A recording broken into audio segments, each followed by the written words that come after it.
Alnil TV.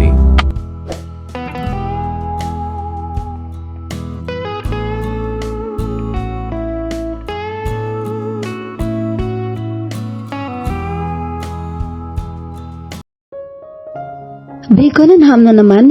Reklamo ni Laila nang makita nakahain sa hapag. Tuwing nakikita niyang gano'n ang nakakain, ay tila bumabaligtad ang sikmura niya. Gayunman, umupo pa rin siya at hindi na lang pinansin iyon. Sa halip ay nagsali na lang siya ng malamig na juice sa baso. Nang dalhin niya iyon sa kanyang bibig, ay nakita niya si Yaya Melda na titig sa kanya. "Bakit, Yaya? Akala mo ba'y hindi kita napapansin?" Seryosong sabi nito. "Hindi ka dating ganyan, Laila. Umamin ka ng bata ka. Naglilihi ka ba? Lahat kasi ng sintomas ay nasa iyo na inang nitong nakaraang araw." Napalunok siya. "Yaya, ano bang pinagsasabi mo riyan?" Sabi niya at agad na napatingin sa hagdan. Mabuti na lang at hindi pa bumababa ang kanyang ama. "Laila, kung buntis ka, hindi man marinig ng papa mo ang usapan natin ngayon. Malalaman at malalaman din niya yon. Ngayon ay sabihin mo sa akin ng totoo na kondisyon mong bata ka. Alalang-alala na ako sa iyo, akala mo." Nag-iwas siya ng tingin dito. "OA ka naman eh. Paano naman ako mabubuntis? Alam mo namang wala na si Justin." Bumuga ito ng hangin. "Sige, kung ayaw mong ipagtapat sa akin, hindi kita pipilitin," sabi nito sabay tayo. Hinabol niya ang tingin si Yaya Melda na pumasok sa loob ng kusina. Wala pa siyang lakas ng loob para ipagtapat ang tunay na kalagayan niya rito. Wala pa siyang nabubuong plano sa susunod na gagawin niya. Tiyak na madidismaya ang papa mo kapag nalaman niya nangyari na ito sa'yo. Nakakalungkot ding isipin na baka itong kondisyon mo ang gamitin ng mga kalaban ng papa mo para siraan siya. Parang siramplakang umaalingaw sa kanyang pandinig ang sinabi na yon ni Doktora. Tama ito. Napakalaking epekto sa kandidatura ng kanyang ama kapag nalaman ng publiko na ang solong anak ni Bernardo Pecson ay isang disgrasyada. For more than 2 decades, inalagaan ng kanyang mga magulang ang kanilang pangalan. Walang naging pangit na balita tungkol sa kanilang pamilya. Iginagalang ng marami ang tao ang kanilang pamilya.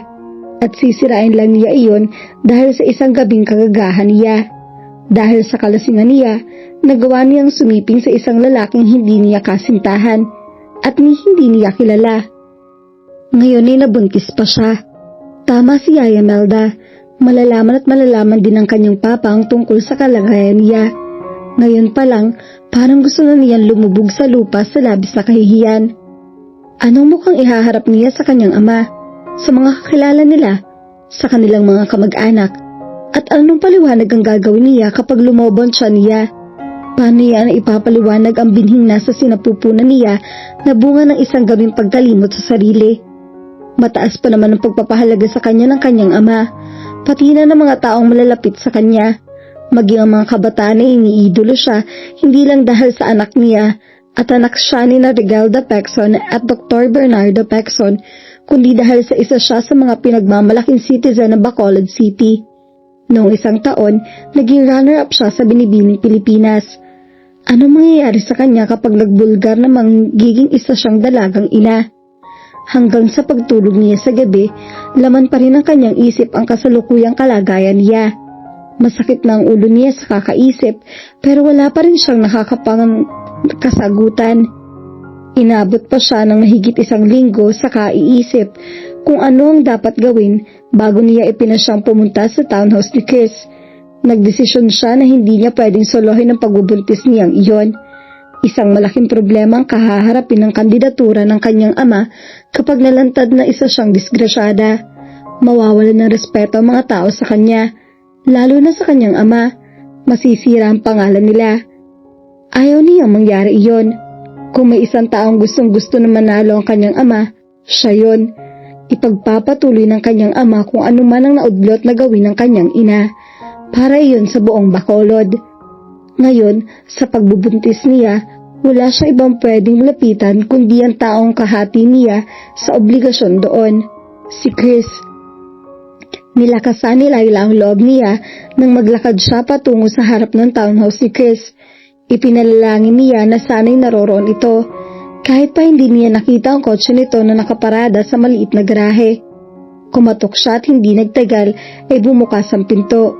Ngunit laking pagtataka niya dahil isang magandang babaeng nasa early 30s ang bumungad sa kanya.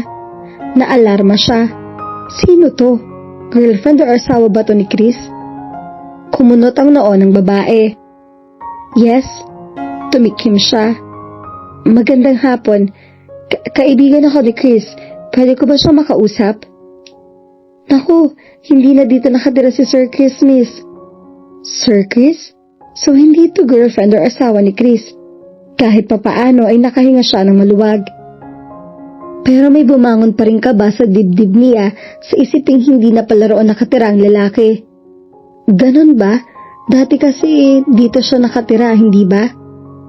Oo, pero last week pa siya lumipat sa WSM Tower. Doon na siya nakatira ngayon. WSM? Ano yun? Yung William Steel Manufacturing. Kilala niya ang kumpanyang iyon.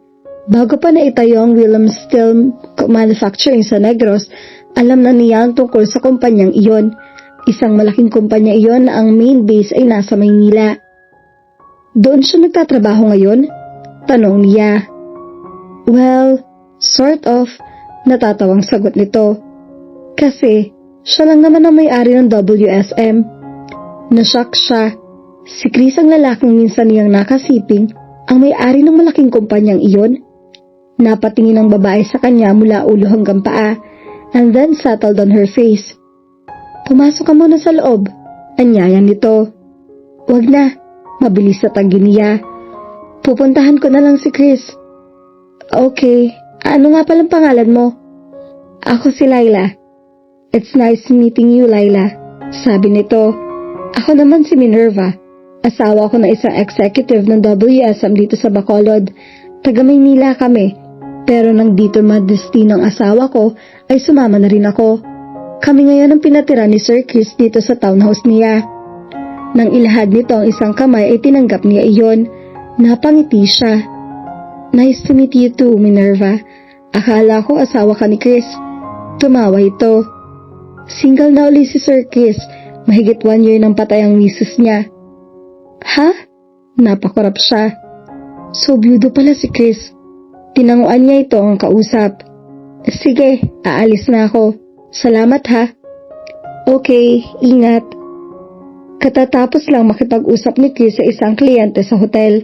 Nakasakay na siya sa kanyang kotse at pabalik na sa WSM nang tumunog ang kanyang cellphone. Ang sekretarya niyang si Adeline ang tumawag. Sir, may bisita po kayo dito sa office. Si Miss Laila Pexon. Laila? Iisa lang ang kilala niyang may ganong pangalan, pero ayaw niyang pakasiguro. Laila Pexon? Ulit niya. Yes, sir. Nariyan siya sa office ko kamo? Yes, sir. Pinaghihintay ko dito sa lobby sa labas ng private office niyo. Hindi na siya nagdalawang isip. Kakausapin ko siya. Saglit lang, sir. Pigil niya ang paghinga habang naghihintay. Maya-may narinig na niya ang pamilyar na tinig. Hello, Chris? Si Laila nga. Kilalang-kilala niya ang tinig na iyon kahit pa ilang oras lang niya ito nakasama. Bakit ito pumunta sa opisina niya? Paano nito nalaman ng tungkol sa kinaroroonan niya? Yes, Laila. This is a surprise. I know. Sinadya talaga kita dito dahil gusto kitang makausap. Galing ako sa townhouse mo. Hindi ka na pala nakatira doon. Oo, hindi na nga. Look, pwede bang mag-usap na lang tayo mamaya kapag nakabalik ka na rito? Sabi kasi ng secretary mo, pauwi ka na. Kaya okay lang ba na maghintay ako rito? May importante kasi tayong dapat pag-usapan. Sure. Okay, see you then later. Pagkatapos sa maikling pag-uusap nila ni Laila, ay natilihan siya. Kung hindi siya nagkakamali, almost 2 months na mula nang may mangyari sa kanila sa townhouse niya. After that, ni hindi na niya nakita pa ang anino nito.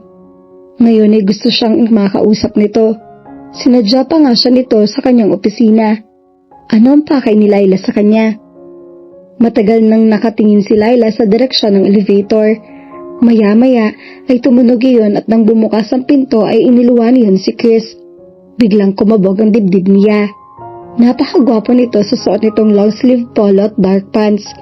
Ngayon lang ulit niya nakita si Chris at hindi niya alam kung bakit parang may nabuhay agad na atraksyon sa kanyang dibdib. Napatingin ito sa gawin niya, saka binilisan ng paglalakad palapit sa kanya. Tumayo siya at saka napalunok. Hold on, Laila. Kailangan magpakatatag ka. Hi Chris. Hello. Casual na bati nito. Kanina ka pa ba? Almost an hour siguro. Sorry to keep you waiting. Okay lang. Let's go inside. Yaya nito sa kanya. Sabay lingon sa sekretarya. Magdala ka ng 2 tasang kape sa loob, Adeline. Okay, sir. Sumunod siya kay Chris papasok sa private office nito.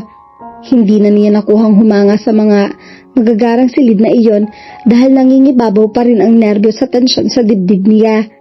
Pinaupo siya nito sa couch na nasa isang sulok. Akala niya ay uupo na rin ito, pero nanatili itong nakatayo. Naasiwa siya dahil nakatitig ito sa kanya.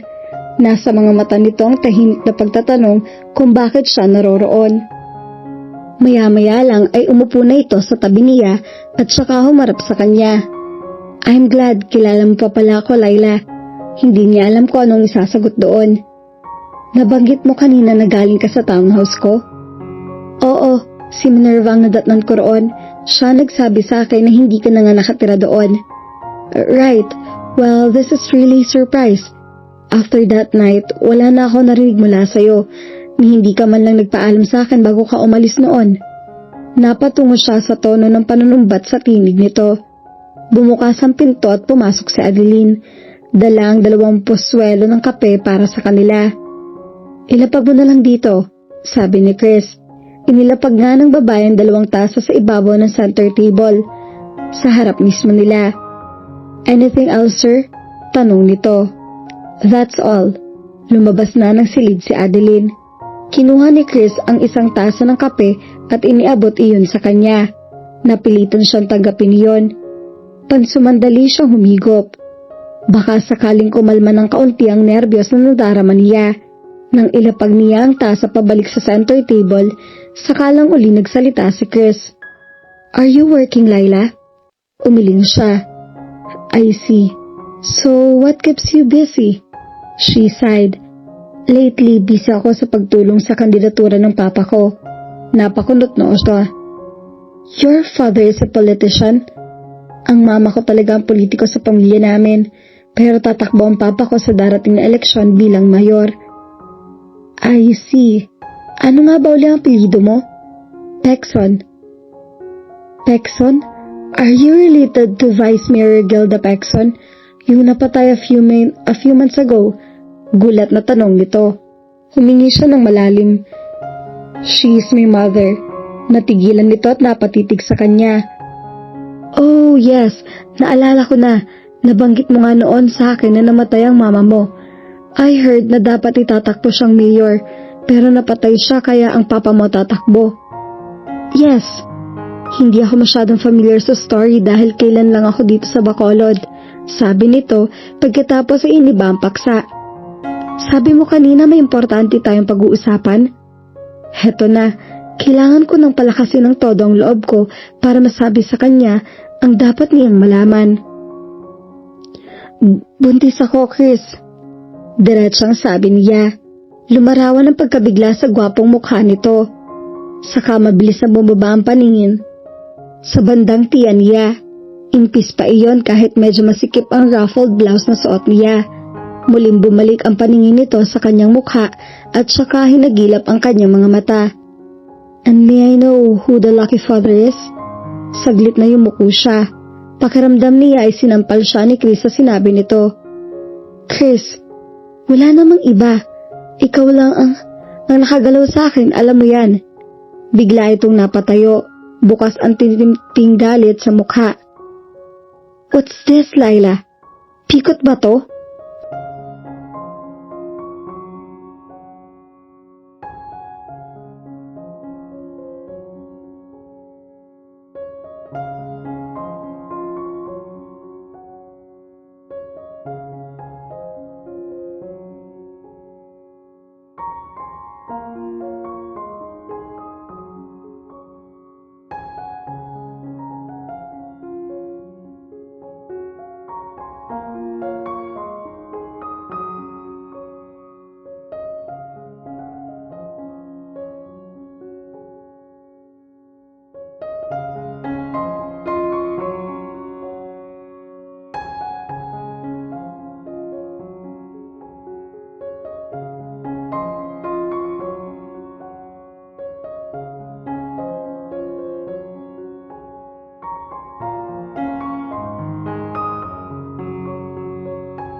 At dito na po nagtatapos ang ating kwento.